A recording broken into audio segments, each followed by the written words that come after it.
« 17 avril 2013. Une énorme explosion secoue la ville de West au Texas, quand 30 tonnes de nitrate d'ammonium explosent à l'usine West Fertilizer Company.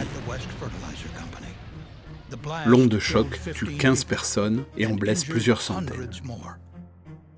Les habitations et entreprises du voisinage sont fortement endommagées, la plupart irréparables. Le CSB a lancé une enquête et a démontré une conscience du risque faible, une grande proximité des entreprises et des habitations avec le stockage, un plan de secours inadapté, une veille réglementaire insuffisante. Tous ont contribué à la gravité de l'accident. Cette explosion est une des plus destructrices sur lesquelles le CSB ait eu à enquêter.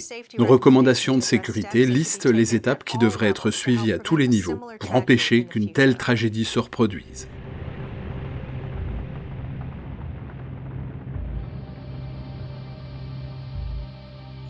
L'entreprise West Fertilizer était une installation de vente au détail et de distribution d'engrais à West, au Texas, à 130 km au sud de Dallas.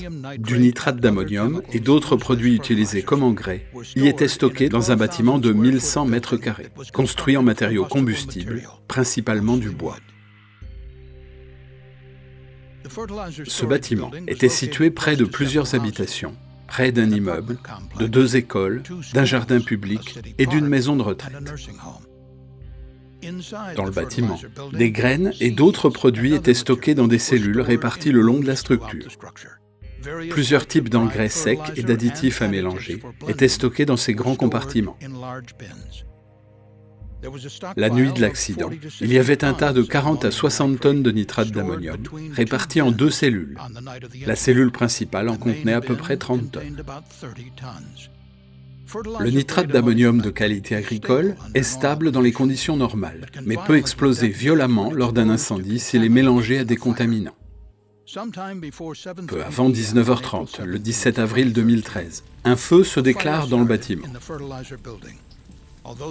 Bien que de nombreux produits combustibles aient été présents, le CSB n'a pas pu déterminer la source d'inflammation, ni l'emplacement exact du départ de feu. Un des premiers intervenants sur l'incendie est un policier municipal qui effectuait une patrouille de routine à côté du jardin public.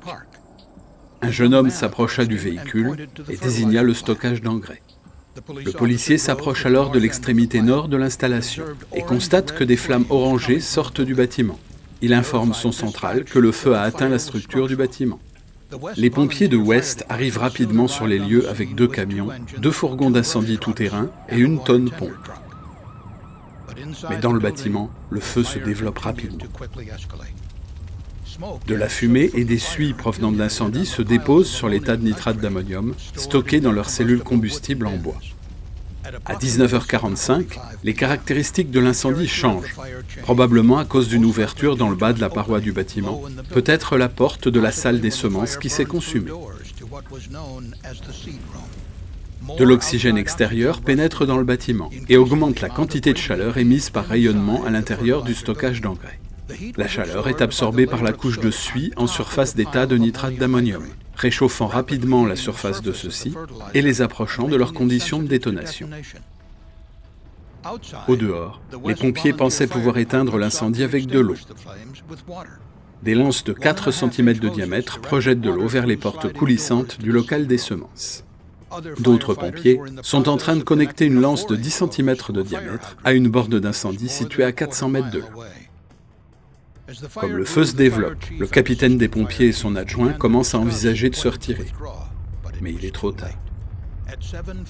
À 19h51, 20 minutes après le premier signalement de l'incendie, à peu près 30 tonnes de nitrate d'ammonium détonnent,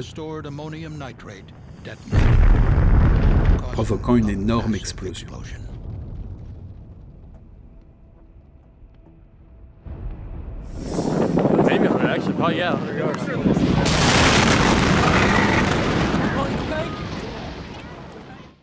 « 12 membres des services de secours et 3 citoyens meurent sur le coup. 260 personnes sont blessées. L'entreprise West Fertilizer est totalement détruite. Plus de 150 maisons et entreprises du voisinage sont endommagées, certaines irréparables. Il y a plusieurs centaines de millions de dollars de dégâts dans la ville de West. Les dégâts matériels que nous avons observés lors de notre enquête sur cet accident étaient considérables. Et nous avons montré que cette gravité était due au fait qu'au fil du temps, aucune restriction de construction n'avait été prise pour empêcher des habitations, des écoles et des entreprises d'être construites dans la zone proche de cette installation de stockage de produits hautement dangereux. West Fertilizer a été construite en 1961 au milieu des champs. Dans les années qui ont suivi, la ville de West s'est développée lentement mais régulièrement vers l'installation. En dépit des dangers potentiels des produits stockés chez West Fertilizer, les décrets de zonage n'avaient pas restreint l'envahissement du quartier par des habitations ou d'autres constructions. Pour finir, les constructions se rapprochaient de plus en plus de l'installation. Il existe plus de 1300 installations qui stockent du nitrate d'ammonium agricole aux États-Unis. Mais le CSB a découvert qu'il n'existe actuellement pas d'obligation fédérale concernant l'implantation d'installations chimiques près des zones résidentielles, des écoles ou des hôpitaux. L'État du Texas n'a pas de réglementation sur la construction d'installations dangereuses à proximité des populations. Le zonage et l'implantation des installations dangereuses sont gérés au niveau des comtés ou des autorités locales, quand ils sont gérés. Nous avons découvert qu'au fur et à mesure que la ville de West avançait discrètement vers l'installation, les habitants des alentours n'étaient pas sensibilisés aux risques graves d'explosion qui se trouvaient au milieu d'eux. De plus, la société West Fertilizer a sous-estimé le danger lié au stockage de nitrate d'ammonium agricole dans des structures ordinaires et combustibles. Le CSB a constaté que ce manque généralisé de conscience du risque était lié à plusieurs facteurs. L'Occupational Safety and Health Administration, ou OSHA, n'avait pas inscrit le nitrate d'ammonium dans sa liste de produits toxiques et de réactifs très dangereux, au sein de ses normes de gestion des process, alors que les caractéristiques mêmes de ce produit auraient dû déclencher cette inscription. Cela signifiait que le nitrate d'ammonium stocké chez West Fertilizer n'était pas soumis à des exigences concernant la gestion de la sécurité, qui auraient pu permettre d'identifier et de réduire les risques liés à son explosion. Les normes de l'OSHA concernant les substances explosives et détonantes, qui donnent des consignes pour la manutention sûre du nitrate d'ammonium, étaient peu ou mal connues dans l'industrie des engrais. Tout cela explique que l'OSHA constatait rarement des violations de ces normes dans les installations de stockage d'engrais.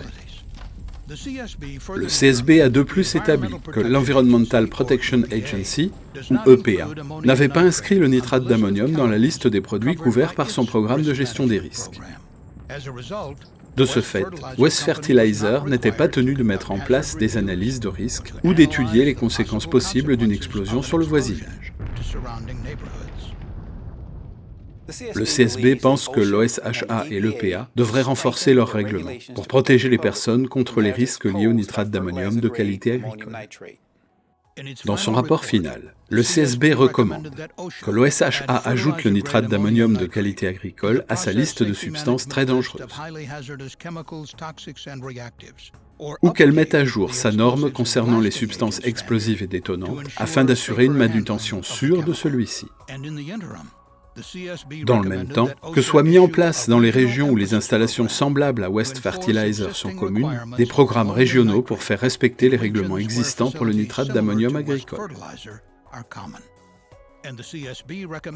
Que l'EPA mette à jour son programme de gestion des risques en inscrivant le nitrate d'ammonium agricole dans sa liste de substances assujetties. Pendant son enquête, le CSB a découvert que l'installation de West était concernée par le programme de gestion des risques de l'EPA pour l'ammoniac anhydre, qui était stocké sous forme liquide dans des réservoirs en plein air. Les salariés de l'entreprise et les services de secours ont montré une bien plus grande conscience des risques liés à l'ammoniac anhydre que ceux liés au nitrate d'ammonium. Les pompiers volontaires de West étaient bien informés que l'ammoniac anhydre pouvait former un nuage toxique, susceptible de dériver vers les habitations voisines. Mais ces pompiers ne s'attendaient pas à l'explosion de nitrate d'ammonium agricole. Le CSB a également découvert que le service des pompiers volontaires de West n'était pas tenu de réaliser à l'avance un plan d'intervention pour un accident lié au nitrate d'ammonium. Ce plan leur aurait permis de déterminer les risques liés à toutes les substances présentes sur le site et peut-être de mettre en place une stratégie d'intervention en cas d'incendie de nitrate d'ammonium. Par exemple, de laisser le bâtiment de stockage d'engrais brûler complètement, si cela permettait de sauver des vies.